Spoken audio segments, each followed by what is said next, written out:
police? The FBI. Very curious. Why? Why did they pick Borodin up? He passed customs all right. Nobody questioned his passport. They might have let him through, then notified the FBI that he was in on a questionable passport. The FBI have picked him up without any passport at all. You and I alone knew he had none. Well, that's true, but You have his passport. By your instructions, comrade. Give it to me. Certainly. You'll have to put Borodin's picture back and get the passport to him. Leave that to me. Does that put Borodin in the clear? I think so. It is very important for him to be in the clear. He's a trained Soviet agent. Look, if the FBI has picked up the real Alexei Borodin, how can I go back to the Veterans Organization claiming to be Borodin? There is no reason whatever to suppose that the organization keeps closely informed on FBI activities. That's true. The FBI does not exactly publicize its every move.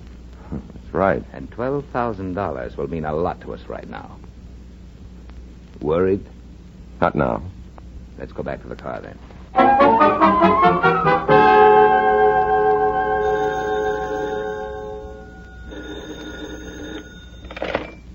Hello?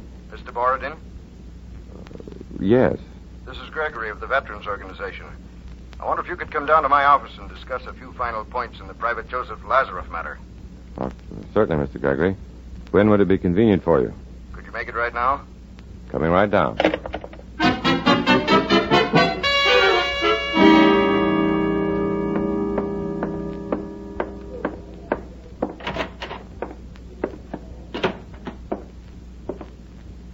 Good morning. I took a taxi right down when you phoned. Mr. Borodin, this is Mr. Darwin Dykes.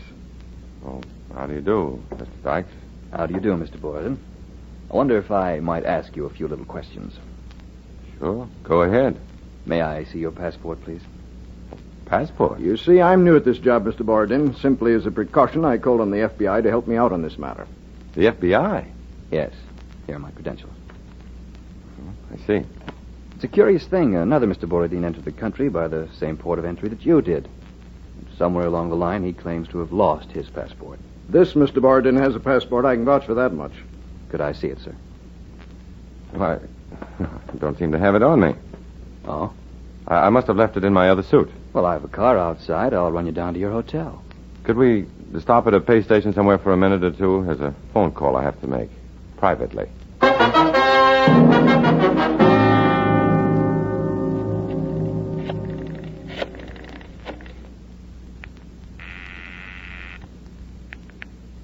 Hello? Revson? Who is this? Svetik. Svetik. What do I do? That veterans official just got a hunch to call in the FBI.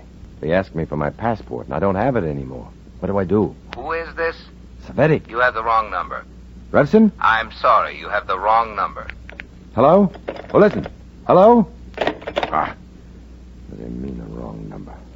Revson, all right?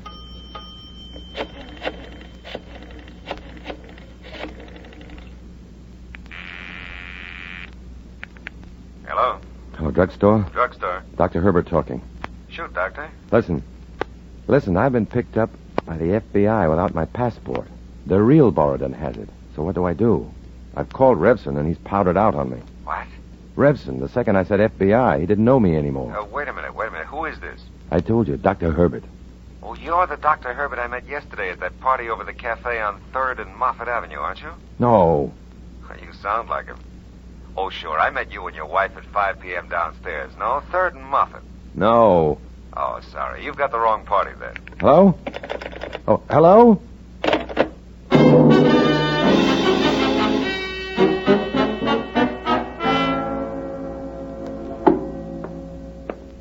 Well, Mr. Borodin, no luck? I thought sure I'd left my passport in this room. Think you might have lost yours, too? I can't find it. That's too bad. Just how bad is it? Well, I'll have to ask you not to leave town, Mr. Borodin. Oh, I won't. She will want to have a little talk with you. Meanwhile, you may find your passport. I'm sure I will. I'm sure you will. Goodbye, sir. I'm alone in my hotel room, and alone in the world. Alone and deserted. Revson has disowned me. My FBI contact has hung up on me. One tells me I have the wrong number. The other tells me I'm somebody he met at a party on 3rd and Moffett, and I was with my wife. Wife, 3rd and... All at once, it's sunup. All at once, the dawn. I grab my hat and take a taxi to 3rd and Moffett. It's a little after 5, but there is my FBI contact sitting in a booth waiting for me. Don't you see, Matt, by talking to Revson, first you put me in a very difficult spot. If I get you off the hook now with the FBI, Revson will know you've pulled some important wires. Probably the FBI. Well, they'll put 2 and 2 together and get FBI, and you'll be in serious trouble. What should I do? Well, I wouldn't talk to you over the phone, but I'd see you. Same goes for Comrade R. See him. I think you'd better. Will you keep an eye on me, sort of? Sort of. Because someday I'd like to have that wife you invented, if I live.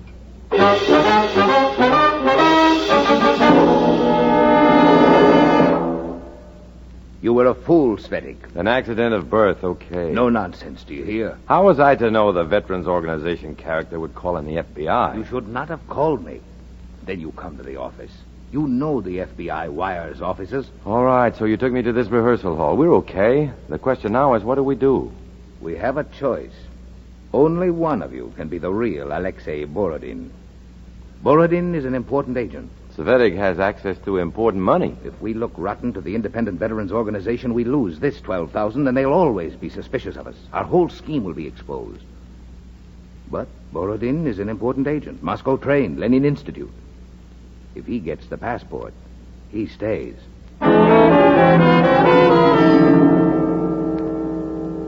If Borodin gets the passport, he stays, yeah.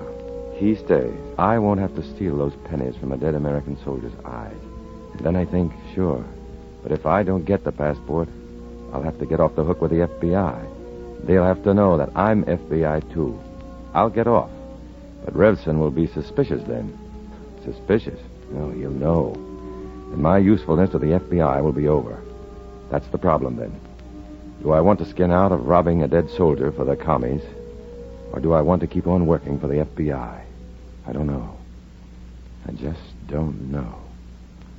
Svetig, Yeah? Borodin is a very important man. You want to let him have the passport? $12,000 right now is important money. Yes. Well? Comrade Svetig, you decide. Isn't that a pretty big decision for me to make? Make it. All right. I want the passport.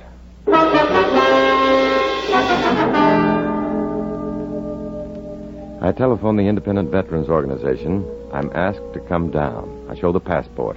I'm a good boy now. It'll take some time for the transaction to be finalized, but we'll have Private Lazaroff's estate cleared for you in time and made over to you as attorney for Olga Lazaroff. Thank you. No reason why you can't have this little bag of his small effects now. I take the pathetic little leather pouch with its poor, eloquent relics of the dead. I find my way out to the cemetery again to pay my respects, to offer my last apologies. A girl edges past me and stands silently at another grave a few yards away. I pour the humble tokens out of the leather pouch. Wanted to tell you, soldier, I hate what I had to do. But the comrades won't be wanting these small things. Purple Heart, cufflink, grade school athletic medal. Wanted to tell you, soldier, with your kind permission. I'd like to keep them for you. Okay? I turn to go. Something in the grass glitters in the setting sun. I pick it up. Seems I dropped the cufflink. Pretty shaky. Pretty dim-eyed. Miserable. I begin pouring the little tokens back into the leather pouch. I stop short. I have 2 cufflinks where there was only 1 before. I look back, and I see the girl standing there. You, girl! I mean you. I didn't do anything. I'm not doing anything wrong. Really. Here. Just look at this cufflink. Give it to me. Then it is yours. Give it to me. Give it to me. And why are you standing at Joe Lazaroff's grave now? I can't help it. I have to see him again. Joe gave you this cufflink, didn't he? I had to say goodbye again. I had to. He gave you the cufflink. Yes. Why? He couldn't afford to give me a ring. A ring? It's an old-fashioned cufflink his father owned. You hold it between the middle finger and the ring finger. See? So. It curls around the ring finger. It looks like a ring is on the marriage finger. See? You see? Marriage finger. We roomed in Mama's rooming house. We loved each other.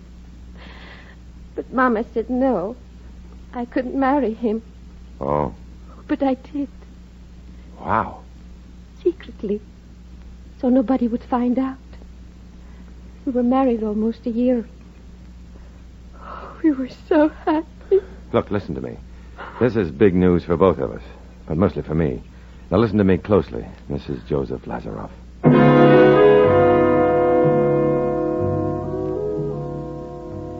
I tell Soldier Lazaroff's widow and heir what to do to get her legacy, and warn her solidly not to involve me.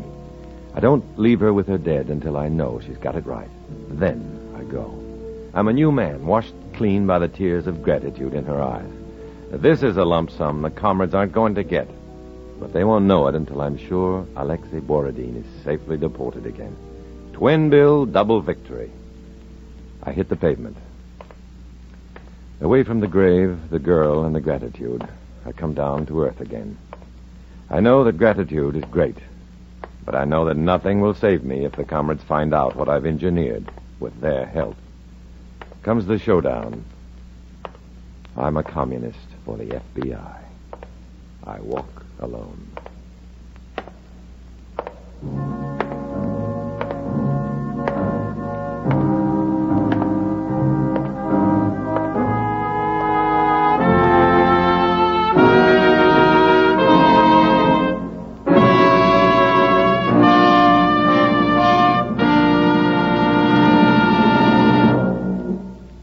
Dana Andrews will return in just a moment.